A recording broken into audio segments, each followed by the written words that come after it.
Okay, let's get started using Git and version control with Rstudio. This should be a pretty short tutorial, so feel free to pause and follow along as you need.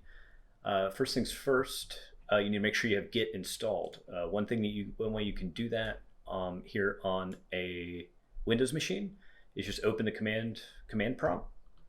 You can either do that with CMD, that'll open it, or I use the Windows terminal.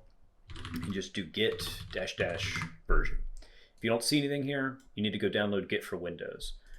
If you're on a Mac, you can do the same thing. You should have it installed. If you don't, it may prompt you to then install some developer tools. Once you have Git installed, we can go ahead and go to GitHub, and we need to initialize a repo first. So what we're going to do is our new repo, and go ahead and add a readme file. Another thing you can do is add a git ignore file using R, since we're going to be setting this up using Rstudio. So we create this repo, and we're good to go. It's up on GitHub. I'm going to go ahead and copy this and open Rstudio. We can get started. So we can go to new project, version control, Git, and we're going to go ahead and copy in that URL that we did earlier. And we create this project, and we're connected to our repo. We have a project down on our computer now that we can connect back up to GitHub. So you should see here, you can see it's showing that we have our project file. Something I like to do here is go ahead and add a star.rproj so that we ignore that file. We don't need it. Let's go ahead and just add some code to our project.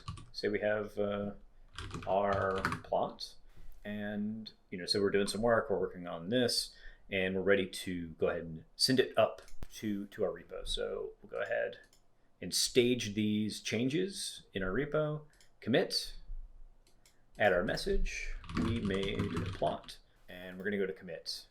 And you should hit an error here.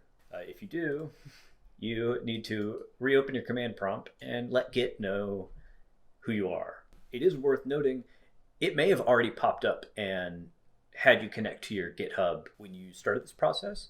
That's fine too. You're still going to have to do this. So what we're going to do is follow this. We're going to do git config global user email, and this is my email for my GitHub, and git config global user.name. My name is Nathan Levin. Okay, so this now should be set, and let's go ahead and try to commit that again. All right, we did it. Once we are ready with our changes, we can go ahead and publish them up to GitHub using push. And okay, so this is, you may run into this now. So now you need to make sure you actually can connect to your GitHub. So right now, I'm already signed in. You can see here, it just went ahead and accepted it for me. You might have to do a few extra things. But what we should be able to see is there's no changes here. And if we refresh our repo, we can see we changed our ignore file to include this, and now we have our code here. So this has been just a quick let's get started with version control using Rstudio. Good luck.